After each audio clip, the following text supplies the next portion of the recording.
What's going on, everyone? So the Lakers, when they traded for D'Angelo Russell, it was a great acquisition. And D'Lo, over the course of the time with the Lakers, actually was very good.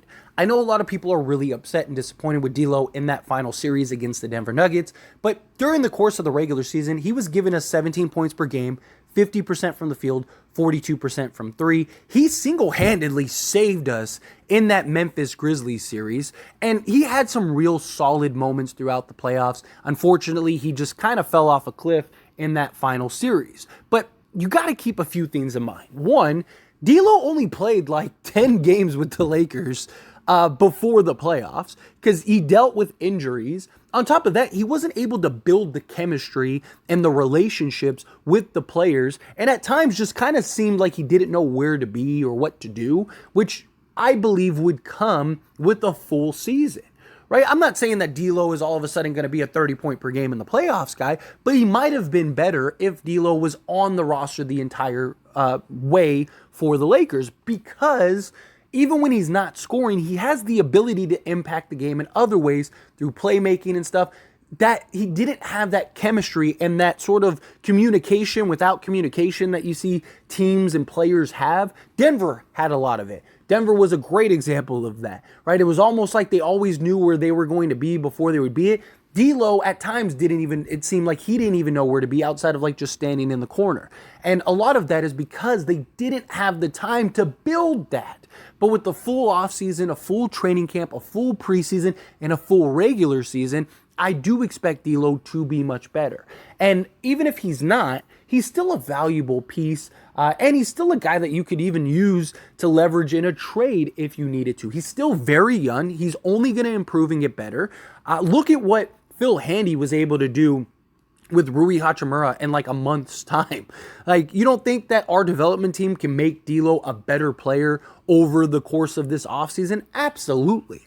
But the problem is what do the Lakers pay D'Angelo Russell, right? He's not a max guy. In my opinion, I said when we traded for him, I thought he was a 20 to 25 million a year guy. And after his performance in the playoffs, it kind of makes it closer to a 20 million guy. But the Lakers have to keep D'Lo. They cannot afford to lose D'Angelo Russell, because if D'Lo walks, they can't replace him. Right? It's not like if he leaves, it's like, oh, okay, well, it's all right. We got $20-30 million in cap space to go. No, Lakers are going to have to operate as an above the cap team because they need to keep Austin Reeves and they need to keep Rui Hachimura. So that means that they have to retain D'Lo, and hopefully at a reasonable price, even if they plan on trading him, because he's still a valuable piece that could be used to maybe upgrade the roster at some point, whether it's the offseason or at the trade deadline. But we got new reports that says that the Lakers are not willing to give D'Angelo Russell the max contract. So the Los Angeles Lakers reportedly do not intend to give guard D'Angelo Russell a max contract extension if they re-sign him before or during free agency this offseason. According to ESPN's Dave McMenamin, Russell is eligible for a 2-year, $67.5 million extension, but the Lakers are not interested in retaining Russell at the max number. I was also noted in a previous report, Jake Fisher of Yahoo Sports reports Russell was seeking a 4-year contract worth upwards of $100 million in extension negotiations when he was playing for the Minnesota Timberwolves.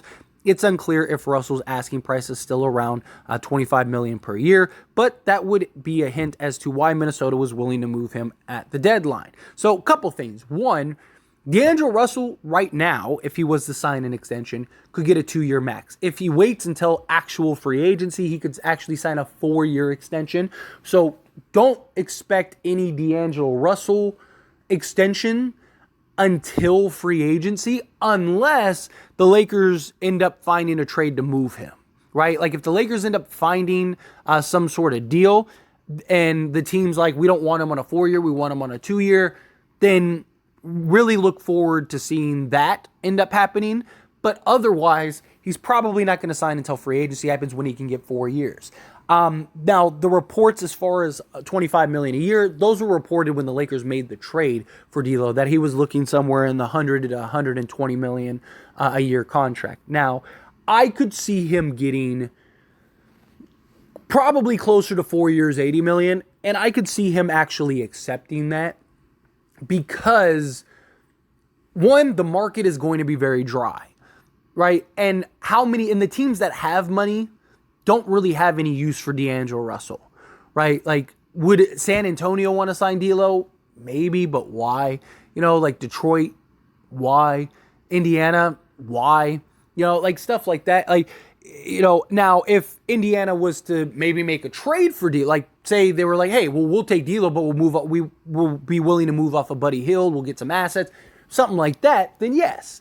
But for them to just sign it when you got all the players that are on Indiana, and it's like, well, we got Halliburton, you got D'Lo, you got like you just don't have the need for him unless you were to make some moves, to make some trades. So D'Lo's market, period, is very likely going to be very thin, very thin.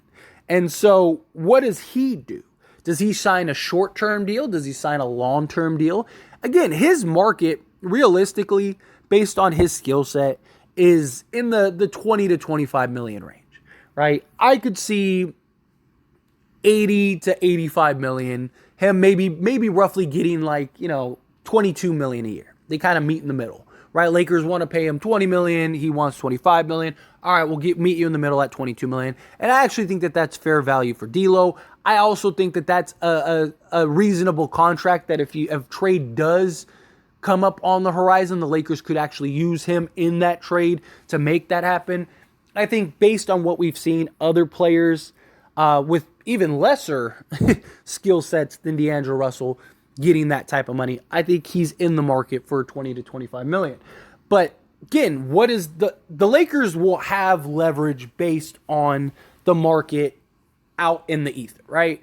If there's a team that's willing to offer him 25 plus million, then the Lakers kind of don't have a choice. They have to give him that 25 million. Because again, they can't just let him go. And you're better off just eating that extra $3 million, keeping him around, and then trying to move him at some point than just letting him go and losing him for nothing.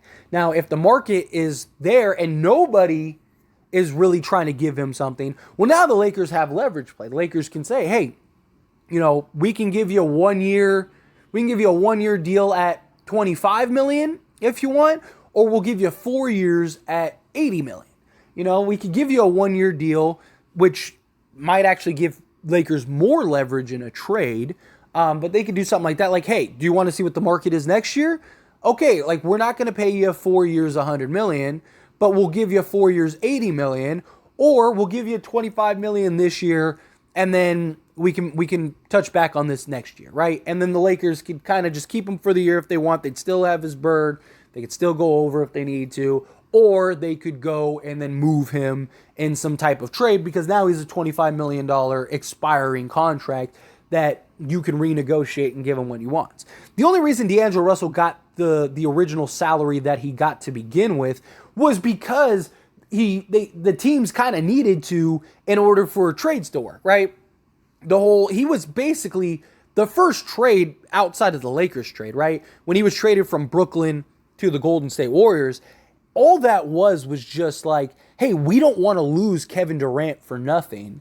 And the Brooklyn Nets needed to unload some salary to get Kevin Durant and Kyrie Irving. So it was just like, here, we'll sign D'Lo, we'll trade D'Lo. D'Lo is going to get some money here. We'll give him the max money so that way it all works out and then we can trade him. And then that's how they ended up getting Andrew Wiggins. So like D'Lo was basically a byproduct of just circumstance. And so he's not really worth 35 million a year. He's just not, right? He's about 10 million less than that. If the Lakers signed him to 4 years, 100 million, I wouldn't be upset about that. I don't think that's that far off. I think he's still valuable. I think that's reasonable. And then you look at, again, favorable contracts. Like even guys like Terry Rozier. I think D'Lo is overall better than Terry Rozier. Terry Rozier they're two very different players, but I think D'Lo overall with his ability to play make the way he can, 3-level scorer. Terry Rozier is a 3-level scorer as well. Also, age is a factor. Like Terry Rozier is getting basically 100 million over the course of his contract. So again, you look at the landscape, you look at stuff. And Terry Rozier is actually a guy I wouldn't mind the Lakers going after. But I just think D'Lo, if the idea is for him to be the point guard of the future, and you get that locked up and stable, and you don't have to worry about that, and then, if a trade arises that makes sense, you make that move, okay. If it's like, hey, let's trade him, then I think you look for that now. You try to find that ASAP so you don't have to worry about the extension. You let somebody else have that be their problem, and you kind of go from there. I just think it depends on what are the Lakers looking at D'Lo for. I think the Lakers need to have the intentions of like, hey, we need to keep D'Lo. He's our point guard of the future, unless something else comes on the horizon, right? If we can trade for Damian Lillard or Trae Young or something like that, then sure, let's do that. Problem is that D'Lo's trade value probably isn't at his best right now because of the performance we saw in that Western Conference Finals. Teams are looking at it as like, man, he's a 17-point-a-game guy. He's a 17, 5, and 6 guy on 50% from the field, 42% from three. He's an all-star in the regular season, but come playoff time, he's almost unplayable. But again, how much of that was just circumstances because of the situation the Lakers were in? How much of that was just D'Lo as a whole? I know a lot of people look at Minnesota series, but if you actually watched how Minnesota used D'Lo actually played great. He played bad in that series for the Lakers, but I don't know. It's just Lakers are going to have to figure out what they want to do with D'Lo. If he would have played better, not even great, if he was just half decent, right? Like, let's say he gave us 15, 5, and 5 on like 45% from the field and 37% from three. This would be a no-brainer. 4 years, $100 million, here you go.